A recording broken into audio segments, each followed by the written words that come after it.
পবিত্র কোরআনে আল্লাহ তাআলা কি বলছেন? আল্লাহ রাব্বুল আলামিন বলছেন, যাহারাল ফাসাদু ফিল বাররি ওয়াল বাহরি বিমা কাসাবাত আইদিন নাস। জলে স্থলে যত বিপদ আপদ আছে, এই সব বিপদ আপদ মানুষের কৃতকর্মের কারণে আল্লাহ রাব্বুল আলামিন পাঠান। নাউজুবিল্লাহ। আল্লাহর নবী বিশ্বনবী সাল্লাল্লাহু আলাইহি ওয়াসাল্লাম বলছেন, ইদাস্তাহাল্লাত উম্মতি খামসান ফালাইহিমুদ দিমাত। আমার উম্মত, আল্লাহর নবীর উম্মত, মানুষ যখন 5টি কাজকে হালাল মনে করবে, আল্লাহ রাব্বুল আলামিনের গজব ধ্বংস তাদের উপরে চলে আসবে। 1 নাম্বার, ইদা দহরত তালাবুন। মানুষ যখন মানুষকে বেশি বেশি অভিশাপ দিবে, বলুন নাউজুবিল্লাহ। একজন মানুষ যখন আরেকজন মানুষকে বেশি বেশি অভিশাপ দিবে, আল্লাহ রাব্বুল আলামিনের গজব তার উপরে আসবে। ছোট্ট ছোট্ট বিষয় নিয়ে আমাদের মধ্যে মতভেদ দেখা যায়। ভাই ভাইকে অভিশাপ দেই, বন্ধু বন্ধুকে অভিশাপ দেই, প্রতিবেশী প্রতিবেশীকে অভিশাপ দেই, এমন আছে না নাই? অবশ্যই আছে। সুতরাং বেশি বেশি অভিশাপ যারা দিবে, এদের ধ্বংস অনিবার্য। এরপর আল্লাহর নবী বিশ্বনবী সাল্লাল্লাহু আলাইহি ওয়াসাল্লাম বলছেন, ওয়াশারিবুল খুমুর। মদ পান যখন মানুষ বেশি বেশি করবে, শরাব পানকে যখন মানুষ হালাল মনে করবে, বৈধ মনে করবে। আরবের অনেক দেশে এমন দেখা যায় যাদেরকে আমরা মুসলমান মনে করি, কিন্তু শরাব পান এমনভাবে করে যেন এটা তাদের হালাল কোনো পানীয় অথবা বৈধ কোনো পানীয়, এটাকে হারাম মনেই করে না। এরকম যদি কোনো মানুষ থাকে যে শরাব পান করছে, এটাকে হালাল মনে করছে, তার ধ্বংস অনিবার্য, তার ধ্বংস অনিবার্য। ওয়ালাবিসুল হারির, চিকন চাকন পোশাক যদি কেউ পরিধান করে, রেশমি পোশাক, ওপরে পড়েছে পোশাক কিন্তু ভেতরের পুরো স্ট্রাকচার দেখা যাচ্ছে, তার জন্য ধ্বংস অনিবার্য। তারপর আল্লাহর নবী বিশ্বনবী সাল্লাল্লাহু আলাইহি ওয়াসাল্লাম বলছেন, ওয়াত্তাখাযুল কিয়ান।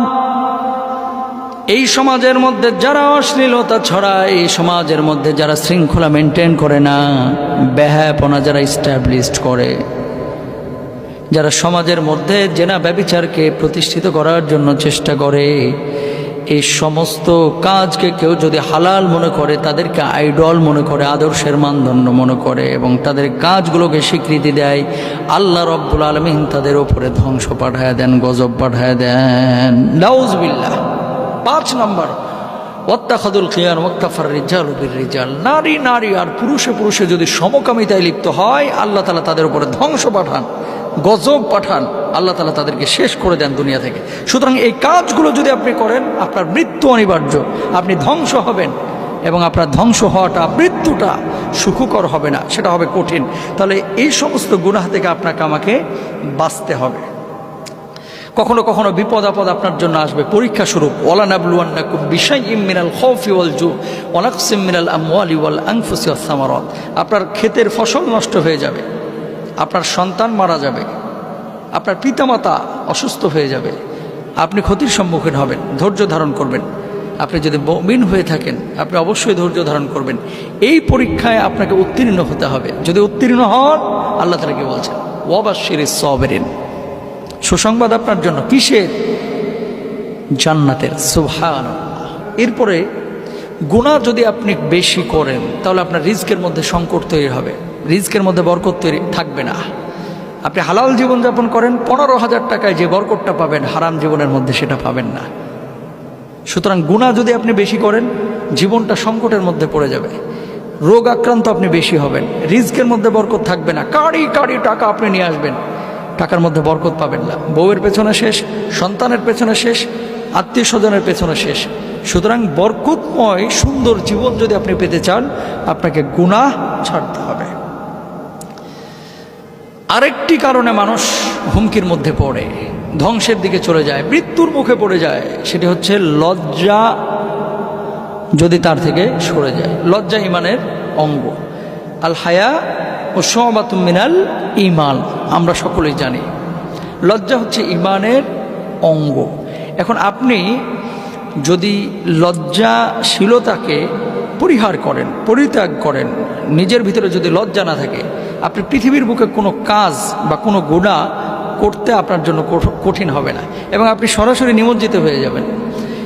লজ্জা বড় একটি পাওয়ারফুল জিনিস। যদি আপনার ভিতরে থাকে, আপনি জেনাহে লিপ্ত হবেন না।